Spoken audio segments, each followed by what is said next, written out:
حضرت سیدی علی بن عثمان حجویری المعروف داتا گنج بخش، آپ کا اصل نام ہے علی، آپ سید ہیں، حضرت باب و مدینہ العلم حضرت علی مرتضیٰ کی اولاد میں سے ہیں۔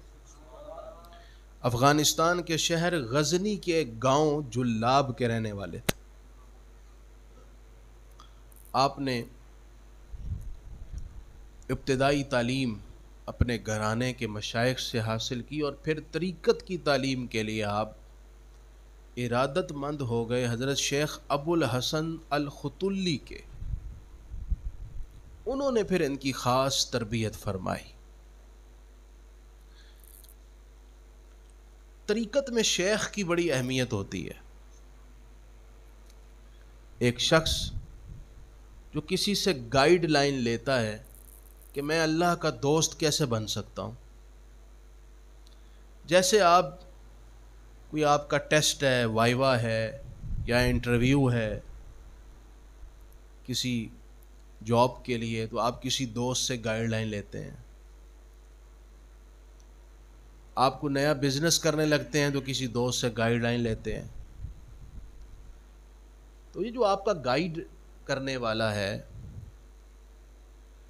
اسی کو ہم صوفیانہ ٹرم کے اندر شیخ کہتے ہیں، پیر کہتے ہیں، جو آپ کو یہ گائیڈ کرتا ہے کہ آپ اللہ کے دوست کیسے بن سکتے ہیں۔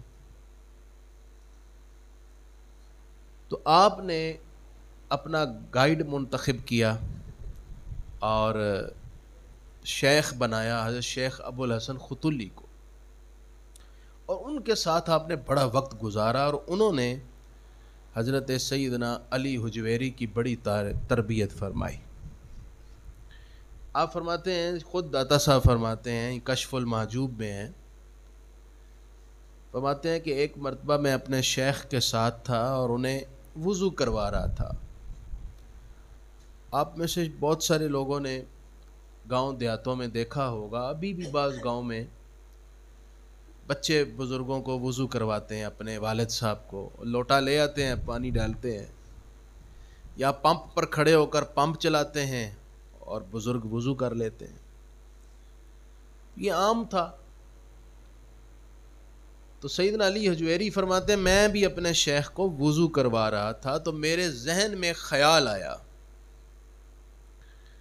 کہ اللہ نے مجھے آزاد پیدا کیا ہے اور میں اس شیخ کی غلامی کیوں کر رہا ہوں؟ میں تو ایک آزاد انسان ہوں اور میرے رائٹس ہیں، تو میں اس بزرگ کی غلامی کیوں کر رہا ہوں؟ شیخ کامل تھے، انہوں نے داتا صاحب کے خیال کو بھانپ لیا۔ حدیث شریف میں ہے نا، اتقوا فراست المومن فإنہ ینظر بنور اللہ، مومن کی فراست سے ڈرو، وہ اللہ کے نور سے دیکھتا ہے، وہ آپ کا دل پڑھ لیتا ہے۔ شیخ نے بھانپ لیا یہ کیا سوچ رہا ہے۔ آپ نے انہیں فرمایا کہ اے علی حجویری، کوئی کسی کا غلام نہیں ہے، ہاں اللہ نے اپنا دوست بنانے کے لیے کچھ وسیلے بنائے ہوئے ہیں، اور میں بھی تمہارے لیے ایک وسیلہ ہوں۔ یعنی یہ ان کے کہنے سے پہلے ان کے ذہن میں جو اشکال تھا اس کا جواب دے دیا۔ اس سے ہمیں ایک بات سمجھ میں آئی کہ جو شیخ کامل اور اللہ کا ولی ہوتا ہے، یہ دراصل ہماری اللہ سے دوستی کرانے کے لیے ایک وسیلہ ہوتا ہے، جو ہمیں گائیڈ کرتا ہے، بھائی ایسے کرو اور ایسے نہ کرو، تمہاری دوستی پکی ہو جائے گی۔ پھر دوستی بنانے کے بعد دوستی کو قائم رکھنے کے طریقے بتاتا ہے تاکہ یہ دوستی ٹوٹے نہ۔ پھر اس دوستی کے ذریعے سے فوائد اور ثمرات لینے کے طریقے بتاتا ہے۔ پھر وہ یہ بھی بتاتا ہے کہ کون سے کام ایسے ہیں جس سے یہ دوستی خراب ہو سکتی ہے۔ وہ ہوتا ہے شیخ۔ ایک مرتبہ حضرت سیدنا داتا علی حجویری فرماتے ہیں کہ میں اپنے شیخ کے ساتھ سفر پر تھا۔ داتا صاحب نے سفر بہت کیے ہیں۔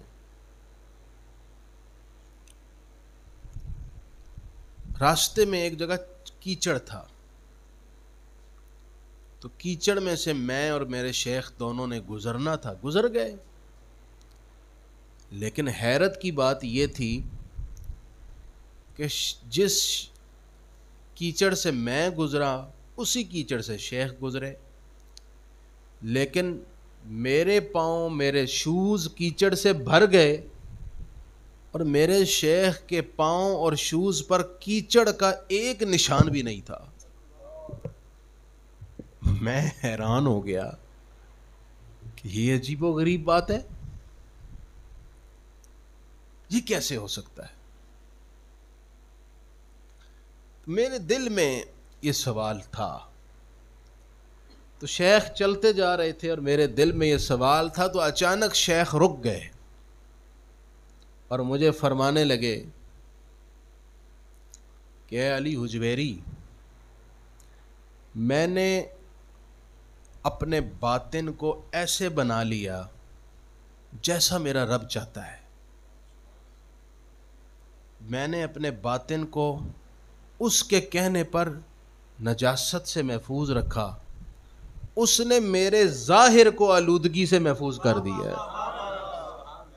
اب اس میں ایک بہت بڑی تربیت کی بات تھی۔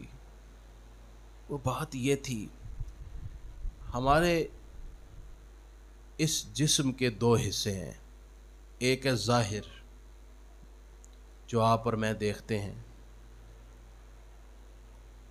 دوسرا ہے ایک باطن